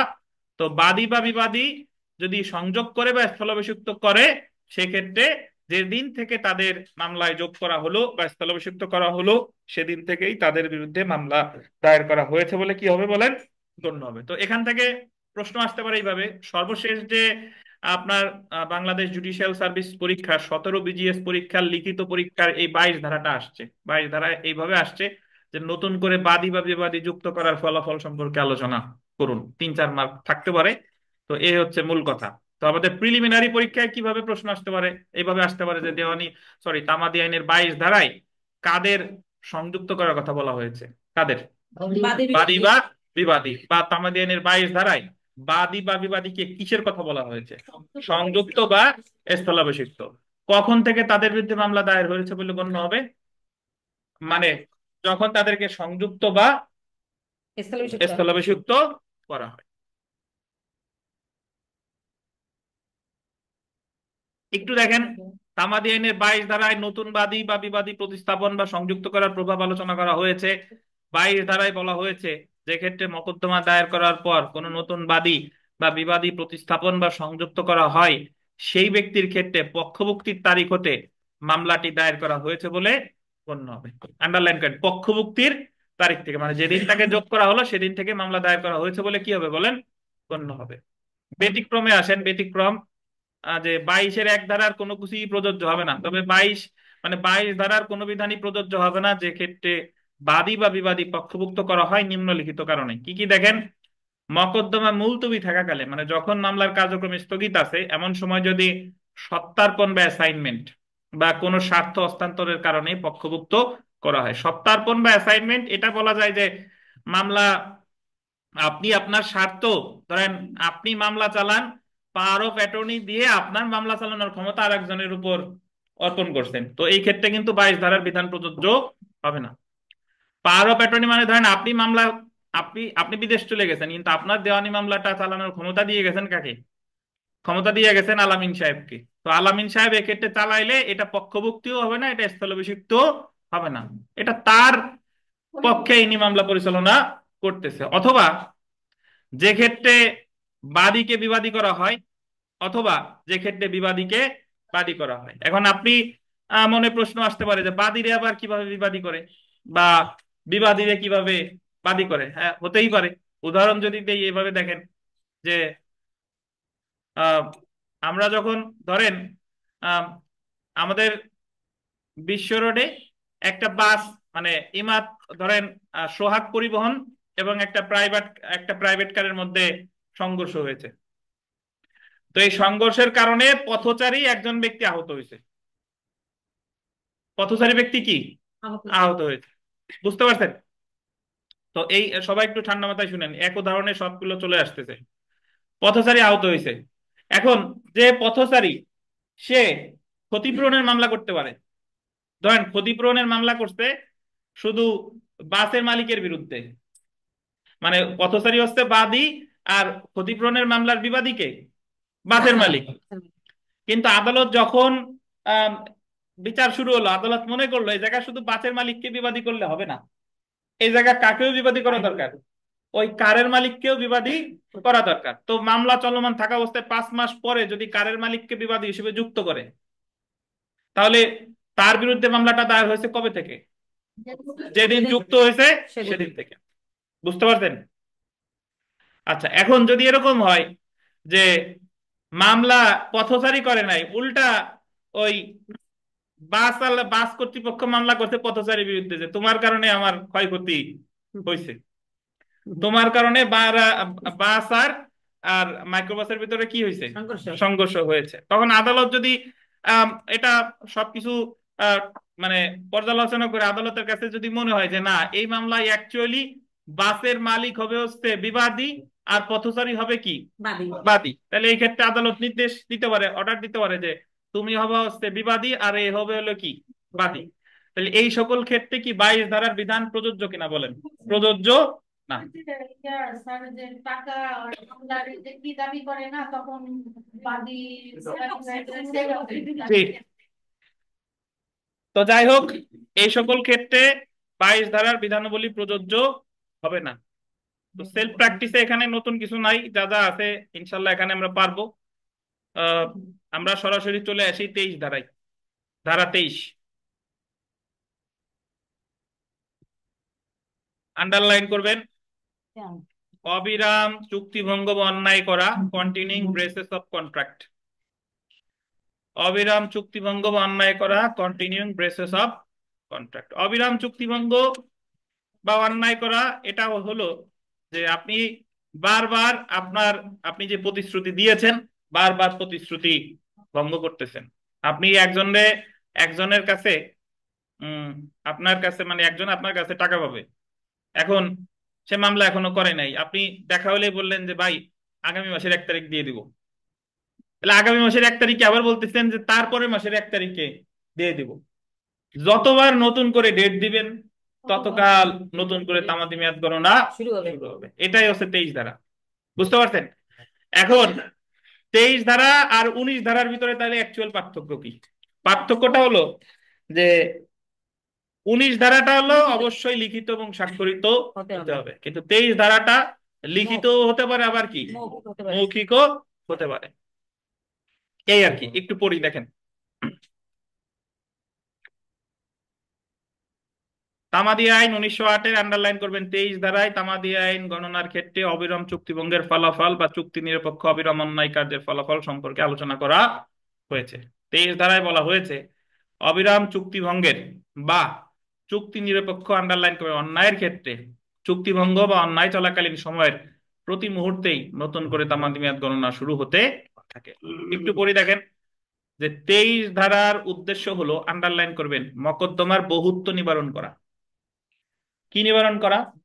মানে একই বিষয় নিয়ে জানে অনেকগুলো মামলার সৃষ্টি না হয়। এক মামলায় যদি নিষ্পত্তি করার সুযোগ থাকে তাহলে মামলা একটাই হোক। একই চুক্তি নিয়ে একাধিকবার চুক্তিভঙ্গ করা হলে উক্ত প্রত্যেক চুক্তিভঙ্গের জন্য, আন্ডারলাইন করবেন, একাধিক মকদ্দমা দায়ের না করে বরং একটি মকদ্দমার বিষয়টি নিষ্পত্তি করার সুযোগ 23 ধারায় দেওয়া হয়েছে। মানে একটা চুক্তি নিয়ে একজন ব্যক্তি যদি 10 বার ভঙ্গ করে তাহলে 10টা মামলা করার দরকার নাই, কয়টা করলেই হবে?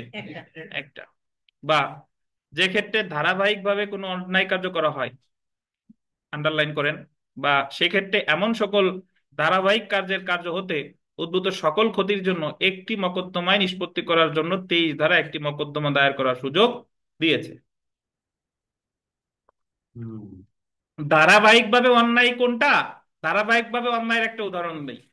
ধরেন চুক্তিভঙ্গের উদাহরণ তো আমি দিলাম যে টাকা পাইছেন বারবার ডেট দিচ্ছেন, এটা হচ্ছে চুক্তিভঙ্গের উদাহরণ। আর ধারাবাহিকভাবে অন্যায়, ধরেন যে আপনি এই যে যে আমাদের যে আমরা যে বইটা পড়তেছি এটার রচয়িতাকে জাহাঙ্গীর আলম স্যার। তো ওনার যে শুধু এমসিকিউ বই আছে তা না, ওনার লিখিত বই আছে, ভাইবা বই আছে, হাইকোর্ট পারমিশনের বইও আছে। ঠিক আছে? এবং সবগুলো বই তার গ্রন্থ সত্য, তার মানে কপিরাইট তার। মানে এই বইয়ের কোনো অংশ যদি কেউ ফটোকপি করে বাণিজ্যিক উদ্দেশ্যে বা কোনো অংশ নকল করে, জাহাঙ্গীর আলম সাহেব ওই ব্যক্তির বিরুদ্ধে কি ক্ষতিপূরণের মামলা দায়ের করতে পারবে। বুঝতে পারছেন? এখন ধরেন একজন ব্যক্তি এই জাহাঙ্গীর আলম সাহেবের আইন পাঠ বইয়ের ধরেন 90% সে নকল করছে। আবার এই যে একটা অন্যায়, আবার তার হাইকোর্ট পারমিশন বইয়েরও কি নকল করছে। আবার তার যে লিখিত বই আছে লিখিত বইয়েরও কি করছে? নকল করছে। তাহলে দেখো অন্যায় হয়েছে কয়টা? তিনটা। তো এই যে যে আপনার অন্যায় যে তিনটা, এই তিনটা অন্যায় একই মামলায় বিচার করা সম্ভব। এই তিনটা অন্যায় নিয়েই সে একটা মামলা করতে পারে। বুঝতে পারছেন? এই যে এই কারণে এটা বলছিল অবিরাম অন্যায়, ওই যে আপনার লাস্টের লাইন যেটা পড়লাম, যে যে ক্ষেত্রে ধারাবাহিকভাবে কোনো অন্যায় কার্য করা হয়, সে কি করতেছে? ধারাবাহিকভাবে অন্যায় কার্য, সেক্ষেত্রে এমন সকল ধারাবাহিক অন্যায় কার্য হতে উদ্ভূত সকল ক্ষতির জন্য একটি মকদ্দমায় নিষ্পত্তি করার জন্য 23 ধারা একটি মকদ্দমা বা দায়ের করার সুযোগ দিয়েছে। তো প্রথমে আমরা দেখি যে অবিরাম চুক্তিভঙ্গের ফলাফল বা উদাহরণ কি। করিম এবং খবিরের মধ্যে কর্জের বা ধারের টাকা সম্পর্কিত একটি চুক্তি ছিল। ধারের টাকা পরিশোধের তারিখে করিম চুক্তি ভঙ্গ করলো এবং পরবর্তী একটি তারিখে টাকা পরিশোধের দিন দিল।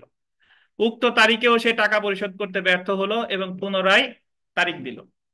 করিম যতবার চুক্তি ভঙ্গ করবে ততবার নতুন করে ধারের টাকা আদায়ের মামলা দায়েরের তামাদি মেয়াদ, বুঝতে পারছেন? যদি সে 5 বার ভঙ্গ করে, মানে সর্বশেষ বার থেকে তামাদি মেয়াদ গণনা শুরু হবে। ঠিক আছে? অবিরাম অন্যায় করার উদাহরণ দেখেন। অবিরাম অন্যায়, তাহলে এখানে যারা পুরাতন বইতে যারা লেখা আছে আপনারা জাস্ট এতটুকু লিখতে পারেন, অবিরাম চুক্তিভঙ্গ বা অবিরাম অন্যায়। নতুন বইতে লেখা আছে অবিরাম চুক্তিভঙ্গ অথবা কি অবিরাম অন্যায়। স্যার এই দ্বারা কি লিখিত মৌখিকের কোনো লেখা আছে? শুনবেন তো না, খালি মন তো এদিক সেদিক অন্য চিন্তা ভাবনা করে পারবেন। এই কথা আমি বলছি কিনা বলেন। বলছেন। দেখেন, অবিরাম অন্যায় করার উদাহরণ দেখেন। ট্রেডমার্ক কপিরাইট লঙ্ঘন করা, সেচের অধিকারে হস্তক্ষেপ করা, সুখাধিকার অর্জন ব্যতীত বাদীর জমিতে নিয়মিত পান প্রবাহ করা, অনধিকার প্রবেশ, মিথ্যা কারাবাসে রাখা অবিরাম অন্যায় হিসেবে গণ্য হবে। মিথ্যা কারাবাসের জন্য ক্ষতিপূরণের মোকদ্দমা এমন কারাবাস সমাপ্ত হওয়ার তারিখ হতে শুরু হয়। মিথ্যা কারাবাসে রাখা মানে হলো, ধরেন আপনি একটা মিথ্যা মামলায় একজনের তার কারাবাস হয়েছে 1 বছর, তাহলে প্রতিদিনের জন্য আলাদা আলাদা মামলা না করে সকল দিনের জন্য একসাথেই ক্ষতিপূরণের মামলা দায়ের করতে হবে।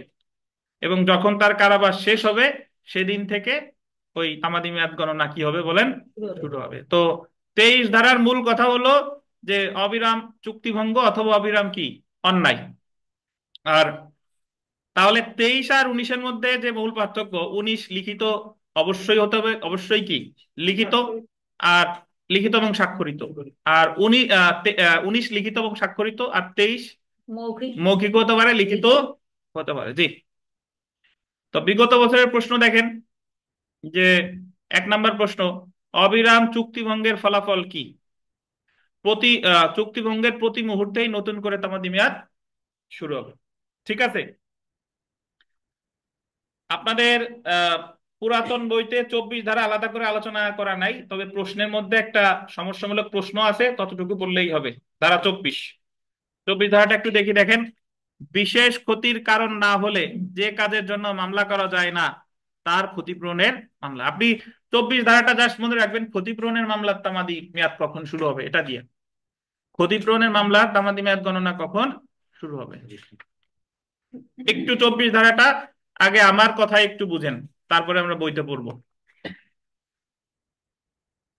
এবং এই 24 ধারা থেকে 5 মার্কের একটা প্রশ্ন এসেছিল বিজিএস রিটেন পরীক্ষায়। জাস্ট 24 ধারার মূল বিষয়টা যদি আপনি জানেন, ওইটুকু লিখে দিতে পারলেই 5 মার্কে মিনিমাম আপনি 3 পেয়ে যাবেন ইনশাল্লাহ, যদি মূল জিনিসটা আপনি বুঝে থাকেন। তো 24 ধারার যে মূল কথা সেটা হলো যে যখন থেকে ক্ষতি শুরু হলো তখন থেকে ক্ষতিপূরণের মামলা করার তামাদি মেয়াদ গণনা শুরু হবে। ক্ষতিটা 100% হওয়ার দরকার নাই, যখন থেকে 1% ক্ষতি হওয়া শুরু হবে তখন থেকেই ক্ষতিপূরণের মামলা করার তামাদি মেয়াদ গণনা শুরু হবে। ধরেন বইয়ের যে উদাহরণ সেটা হচ্ছে এরকম যে একজন ব্যক্তি একটা জমির উপরিভাগের মালিক হচ্ছে ধরেন করিম, আর ভূগর্ভের মানে ওই জমিটারই ভূগর্ভের নিচের মালিক হচ্ছে খবির। তা খবির 2000 সালে ভূগর্ভ থেকে কয়লা উত্তোলন করা শুরু করে, বা মাটি উত্তোলন করা, ধরেন কয়লা উত্তোলন করাই শুরু করছে 2000 কত সালে, 20 সালে। কিন্তু 20 সাল কয়লা উঠাইছে, 21 সাল উঠাইছে, 23 সালের 1 জানুয়ারি ওই উপর জমিটা আস্তে আস্তে দেবে যাওয়া শুরু হয়েছে। দেবে যাওয়া কি হয়েছে বলেন, শুরু হয়েছে, ভূগর্ভের দিক তলিয়ে যাচ্ছে। এবং 23 সালের 5 মাসের মধ্যে পুরোপুরি ওই জমি তলায় গেছে। এখন তাহলে ওই যে যে করিম যে মালিক ছিল, করিমের জমি তো এখন পুরোপুরি ধ্বংস হয়ে গেল। করিম কবিরের বিরুদ্ধে ক্ষতিপূরণের মামলা কখন থেকে শুরু করবে, মানে কখন শুরু হবে? যখন পুরোপুরি ধসে পড়ার দরকার নাই, বুঝতে পারছেন? যখন থেকে ধসে পড়া কি শুরু হয়েছে, তার মানে 2020 সাল থেকে না। 20 সালে তো কয়লা উত্তোলন শুরু করছে, কিন্তু ক্ষতি শুরু হয়েছে কবে? 23 থেকে। যেদিন থেকে প্রকৃত ক্ষতি শুরু হয়েছে সেদিন থেকেই তামাদি মেয়াদ গণনা শুরু হবে। পুরোটা ধ্বংস হওয়ার দরকার নাই। বুঝাইতে পারছিলাম কিনা? আর একটা উদাহরণ দিই, শুনেন। যারা ঢাকার কারওয়ান বাজারে গেছেন দেখবেন যে ওই বসুন্ধরা সিটির অপোজিটে ওখানে সুন্দরবন হোটেল আছে একটা। তো 5-7 বছর আগের ঘটনা, সুন্দরবন হোটেলের পাশে আর একটা কনস্ট্রাকশন কাজ চলতেছে আর কি, মানে আর একটা বিল্ডিং দিচ্ছে। তো যখন ওই বিল্ডিং এর পাইলিং শুরু হলো, তো ওই ওই যারাই পাইলিং এর কাজ করতেছে তারা সুন্দরবনের আহ, ওখানে কোনো মানে নিরাপত্তামূলক পদক্ষেপ না নিয়েই পাইলিং করা শুরু করছে এবং বিশাল গর্ত করছে, যে কারণে সুন্দরবন হোটেলটা হালকা একটু হেলে পড়ছে। বুঝতে পারছেন? তা এখন ধরেন কাজ শুরু করছে 1 বছর আগে, কিন্তু হেলে পড়ছে 1 বছর পরে, এবং টোটালি হেলে হেলে পড়তে পড়তে 1 বছর লেগে গেছে, আরো 1 বছর লেগে গেছে। তাহলে সুন্দরবন কর্তৃপক্ষ ক্ষতিপূরণের মামলা কখন করবে বলেন তো? যেদিন কাজ শুরু করছে তখন? কখন? যেদিন থেকে কি খেলা শুরু হয়েছে সেদিন থেকে ক্ষতিপূরণের মামলার তামাদি মেয়াদ গণনা শুরু হবে, এটাই বলেছে তামাদি আইনের কত ধারায়? 24। বুঝতে পারছেন? এখন আপনাদের অনেকের মনে প্রশ্ন আসতেছে, তা আমরা হেলে পড়া পর্যন্ত অপেক্ষা করব কেন? এই কাজ থামানোর কি উপায়? আচ্ছা, কাজ থামানোর যে উপায়, আপনি যদি মনে করেন যে এই যে যে কাজ শুরু করছে এতে সামনে 1 বছরের মধ্যে হেলে পড়বে, এটা আমি নিশ্চিত, বা যে কোনো সময় হেলে পড়তে পারে, তো সেই ক্ষেত্রে তো আপনাকে ওই যেদিন থেকে কাজ শুরু করছে সেই সময় থেকে আপনার নিষেধাজ্ঞার মামলা করতে হবে, যাতে কাজ কি রাখে, বিরত রাখে। বুঝতে পারছেন? কিন্তু যদি আপনি 24 ধারা কিন্তু নিষেধাজ্ঞার মামলার কথা বলে নাই, 24 ধারা বলছে কিসের কথা? ক্ষতিপূরণের মামলার কথা। যদি আপনি ক্ষতিপূরণের মামলা করতে চান তাহলে তামাদি মেয়াদ গণনা শুরু হবে যেদিন থেকে প্রকৃত ক্ষতি হওয়া শুরু হয়েছে। এটাই কত ধারায় বলেন? 24 টা। আশা করি বুঝতে পারছেন। কি রাজু সাহেব? আচ্ছা দেখেন, তামাদি আইনে 24 ধারায় বলা হয়েছে, বাস্তবিক পক্ষে কতিপয়, আন্ডারলাইন করবেন, সুনির্দিষ্ট ক্ষতি সাধিত না হওয়া পর্যন্ত যে কার্য মকদ্দমা দায়েরের কোনো কারণ উদ্ভব করে না, সেই কার্যের জন্য ক্ষতি সাধনের মকদ্দমার ক্ষেত্রে যখন ক্ষতি সাধিত হয় তখন থেকে তামাদি মেয়াদ গণনা শুরু হয়। এখন ক্ষতিটা 100% হওয়ার দরকার নাই, যেদিন থেকেই 1% হওয়া শুরু হবে সেদিন থেকেই তামাদি মেয়াদ গণনা কি বলেন শুরু হবে। কোন কোন ধরনের মামলা? ক্ষতিপূরণের। সাধারণত কোনো অন্যায় সাধিত হওয়ার সময় থেকেই তামাদি মেয়াদ গণনা শুরু হয়। এই নীতির একটি ব্যতিক্রম 24 ধারায় আলোচনা করা হয়েছে। এই ধারার মূল কথা হলো, আন্ডারলাইন করবেন, অন্যায় সাধিত হওয়া হতে সময় গণনা শুরু হবে না, বরং বাদী, আন্ডারলাইন করবেন, যে সময়ে সুনির্দিষ্ট ক্ষতির সম্মুখীন হয়, স্পেসিফিক ইনজুরি এর সম্মুখীন হয়, তখন থেকে তামাদি মেয়াদ গণনা শুরু হবে। তো এখানে উদাহরণটা দেখেন, এখানের উদাহরণটা একটু পড়ি, যে আরিফ একটি বাড়ির মালিক, 2000 সালে উক্ত বাড়ির কোনো ক্ষতি না করে বিথেকা ভূগর্ভ থেকে কয়লা খনন এবং উত্তোলন শুরু করে। 2000 সালে কয়লা উত্তোলন করে, কত সালে? 2000 সালে। উক্ত বাড়িটি 2020 সালে ধসে পড়ে। উক্ত বাড়ির ধসে পড়ার সময় হতে তামাদি মেয়াদ গণনা শুরু হবে। এই এই উদাহরণটা ভালো হয় নাই, মানে বইয়ের উদাহরণ হুবহু দেয় নাই। উদাহরণটা এরকম হওয়া উচিত ছিল যে আরিফ কয়লা উত্তোলন শুরু করে 2020 সালে, আর বাড়িটা ধসে পড়া শুরু হয়, মানে 2000 সালে হলো উত্তোলন করা শুরু করে 2000 সাল, আর বাড়িটা ধসে পড়া শুরু হয় 2020 সালে, আর পুরোপুরি ধসে পড়ে ধরেন 2022 সালে। তাহলে এক্ষেত্রে আরিফ ক্ষতিপূরণের মামলা করবে কি 20 সাল থেকে, না 2000 সাল থেকে, নাকি 22 সাল থেকে? যেদিন থেকে 22। শুরু হয়েছে, শুরু হয়েছে, কেন দিলে একটু ক্ষতি হবে, একটু মানে শুরু 2000 সালে হলো কয়লা খনন শুরু করছে, 2020 সালে মানে 20 বছর পরে এসে ধসে পড়া কি শুরু হয়েছে, আর ধসে পড়াটা টোটালি 100% হয়ে গেছে 22 সালে। তাহলে এখন ক্ষতিপূরণের মামলা করবে কত সালে? 2020 সাল থেকে তামাদি মেয়াদ গণনা শুরু হবে। বুঝতে পারছেন? এই 24 ধারা নিয়ে অনলাইন অফলাইনে কোনো প্রশ্ন আছে কিনা জিজ্ঞাসা করতে পারেন।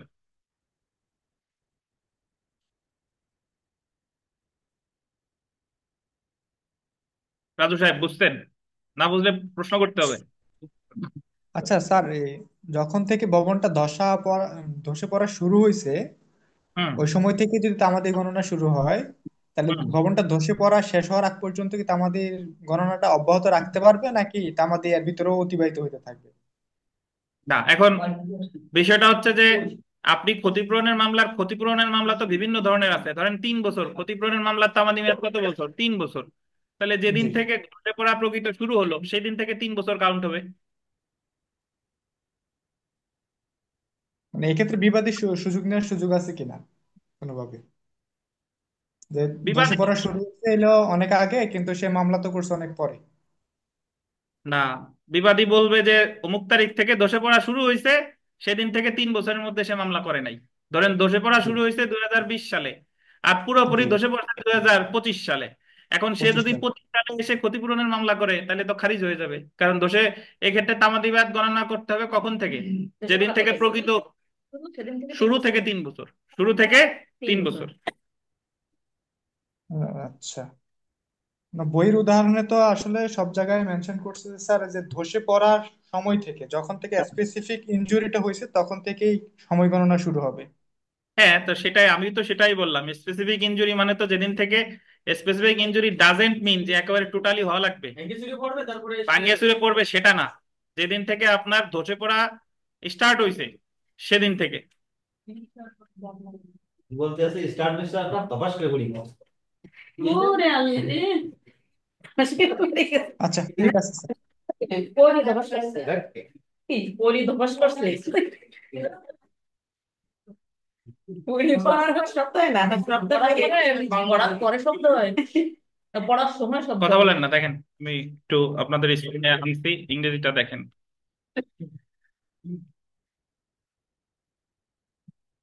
In the case of a suit for compensation, মানে ক্ষতিপূরণের মামলার ক্ষেত্রে, for an act which does not give rise to a cause of action unless some specific injury actually results therefrom, মানে যতক্ষণ পর্যন্ত না প্রকৃত ক্ষতি শুরু হয়, the period of limitation shall be computed from the time when the injury results, যখন থেকে আপনার এই তামাদি মেয়াদ মানে প্রকৃত ক্ষতি শুরু হয় তখন থেকেই তামাদি মেয়াদ গণনা শুরু হবে। এই উদাহরণটা দেখেন, এ owns the surface of a field, মানে এ একটা জমির উপরিভাগের মালিক, সারফেস মানে উপরিভাগের। B owns the subsoil, subsoil means ধরেন ভূগর্ভ, বি। তো B digs coal there out without causing any immediate apparent injury to the surface, মানে বি ওই ভূগর্ভের কয়লা খনন করা শুরু করছে, বাট অ্যাকচুয়ালি ওই মুহূর্তে,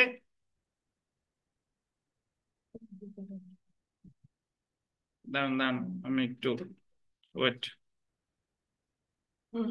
আচ্ছা দেখেন, B digs coal without causing an immediate apparent injury to the surface, মানে কোনো প্রকার ক্ষতি ছাড়াই বি ওই জায়গার কি কয়লা উত্তোলন করতে থাকে আর কি। তাৎক্ষণিকভাবে কি হয় নাই, কোনো ক্ষতি হয় নাই। ক্ষতি হয় নাই, ভূমিধস হয় নাই। But at last the surface subsides, subsides ধরেন ধসে পড়ছে, কিন্তু সর্বশেষে এটা কি ধসে পড়েছে। The period of limitation in the case of a suit by A B runs from the time of the subsidence, subsidence from the time of the subsidence, মানে হলো যেদিন থেকে ধসে পড়া কি হয়েছে শুরু হয়েছে। শুরু হয়েছে। এখানে কিন্তু বলে নাই যে ধসে পড়া একেবারে যখন শেষ হয়ে গেছে তখনই মামলাটা আপনার করতে হবে। যেদিন থেকে প্রকৃত ধসে পড়া শুরু হয়েছে সেদিন থেকেই মামলাটা তামাদি মেয়াদ গণনা কি হবে বলেন, শুরু হবে। এবং এখানে আপনার ওই বিভিন্ন বইতে কনফিউজিং কিছু থাকতে পারে, এগুলো নিয়ে আপনার মানে কি বলে সন্দেহের কোনো সুযোগ নাই। আমি যখন আপনাদের পড়াই তখন মনে করবেন না যে আইন পাঠ দেখেই পড়াই, অনেক বই দেখে শুনে তারপরেই কিন্তু আমাকে এই জিনিসটা, আর এই প্রশ্নের উত্তর যখন আমি নিজে লিখছি তখন আমি একজন বিজিএস পরীক্ষার্থী ছিলাম। তো এটাই হলো মূল কথা। যেদিন থেকে কি হবে বলেন, ধসে পড়া শুরু হয়েছে। মানে পুরোপুরি ধসে পড়ার দরকার নাই, যেদিন থেকে ওই ক্ষতিটা শুরু হয়েছে সেদিন থেকেই তামাদি মেয়াদ গণনা শুরু হলো। ধন্যবাদ। আমরা ধারা 25-এ আসি। দলিলে উল্লেখিত সময়ের গণনা, computation of time mentioned in instrument, এটা আমাদের বলতেছে যে ভাই একটু মনে রাখেন যে তামাদি মেয়াদ গণনা করতে হবে গ্রেগরিয়ান ক্যালেন্ডার অনুসারে। গ্রেগরিয়ান ক্যালেন্ডার কি আমি আপনাদের একটা নোট দিয়ে দিছি, ওখানে গ্রেগরিয়ান ক্যালেন্ডার সম্পর্কে আমরা বিস্তারিত পড়বো। বলছে যে গ্রেগরিয়ান ক্যালেন্ডার মানে হলো ইংরেজি ইংরেজি পত্রিকা।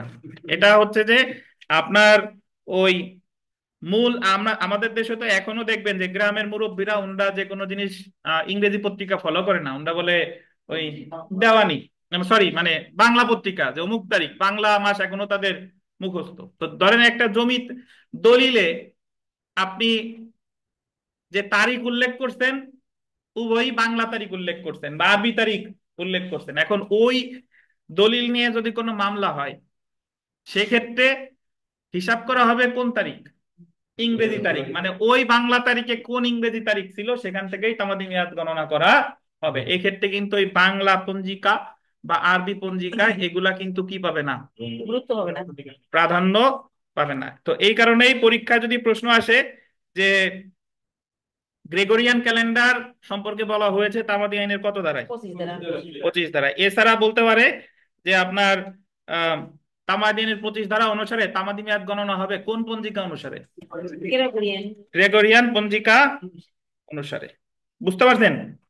এছাড়া এখানে একটু স্টার্টে একটা কথা লিখে রাখেন, সবাই একটু লিখে রাখেন যে দণ্ডবিধির 49 ধারা অনুসারে, দণ্ডবিধির 49 ধারা সমান সমান লেখেন ব্রিটিশ ক্যালেন্ডার। দণ্ডবিধির 49 ধারা সমান সমান ব্রিটিশ ক্যালেন্ডার।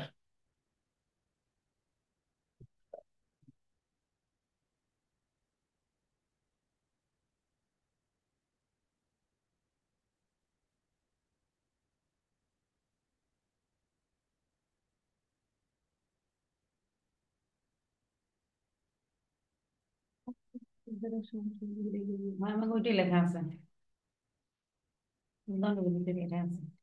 আচ্ছা, তো এখন একটা জিনিস এখানে শুনেন, বিষয়টা হলো যদি পরীক্ষায় আসে আহ, আপনি এই যে লিখে দিলাম এখন থেকে মনে থাকবে, দণ্ডবিধি সমান সমান কি ক্যালেন্ডার, ব্রিটিশ ক্যালেন্ডার, আর তামাদি সমান সমান কি, গ্রেগরিয়ান ক্যালেন্ডার। কত তামাদি বললে 25 ধারা আর দণ্ডবিধি বললে কত, 49 ধারা।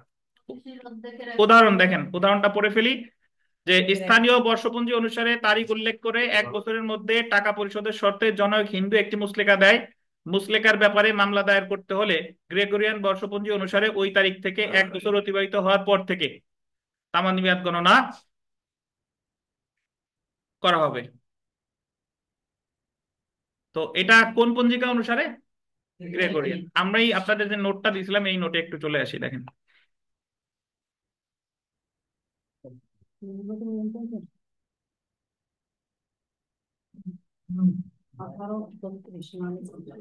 দেখেন ধারা 25, তামাদি আইনের সময় গণনা করলে গ্রেগরিয়ান ক্যালেন্ডার অর্থাৎ ইংরেজি পঞ্জিকা অনুযায়ী সময় গণনা করতে হবে। 1882 খ্রিস্টাব্দে 1800, অনেকের বইতে 1982 আছে, ওটা কেটে 1882 করেন।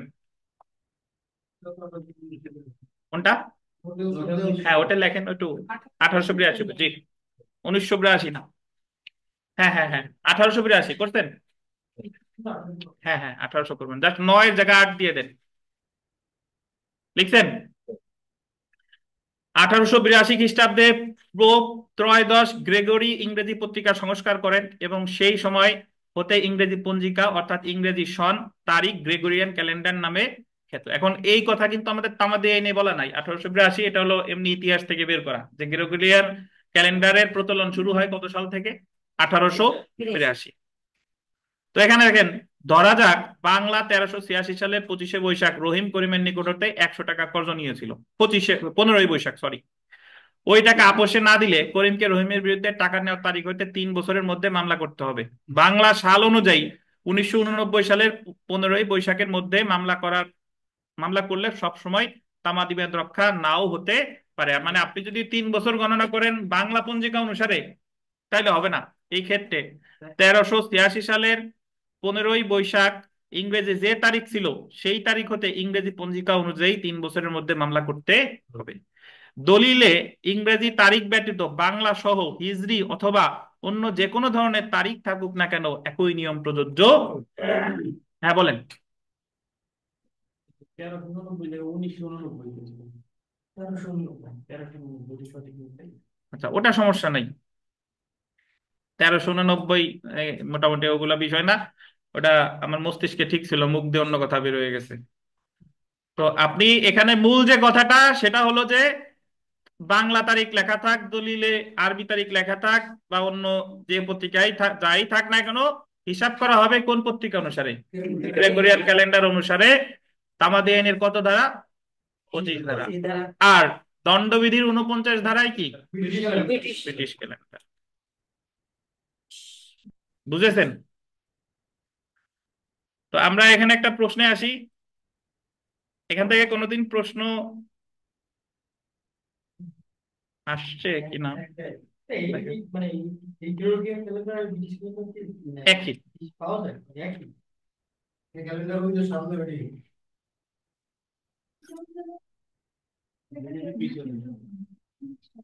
ইংলিশ আর এটা বাংলিশ। আচ্ছা, 25 ধারা নিয়ে আপনাদের কোনো প্রশ্ন আছে কিনা?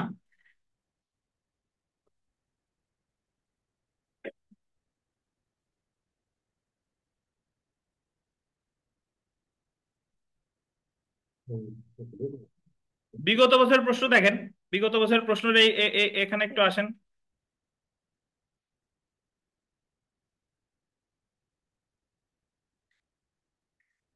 দ্য লিমিটেশন অ্যাক্ট 1908 এর কোন ধারায় দলিলে বর্ণিত সময় হিসাব করার বিধান দিয়েছে? খুবই মানে আপনাদের দলিলে 2023 সালের পরীক্ষা এসেছে, আপনাদের নতুন বইতে নেই।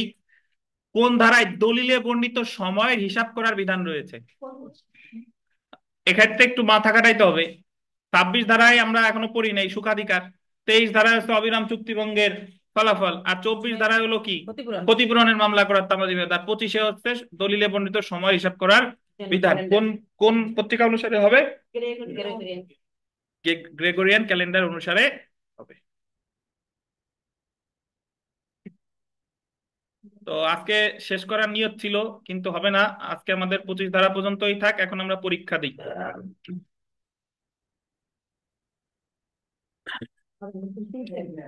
তো এখন মোটামুটি যা পড়লাম এটা নিয়ে আপনাদের কোনো প্রশ্ন থাকলে করতে পারেন, না হলে আমরা সরাসরি পরীক্ষাতে চলে আসবো।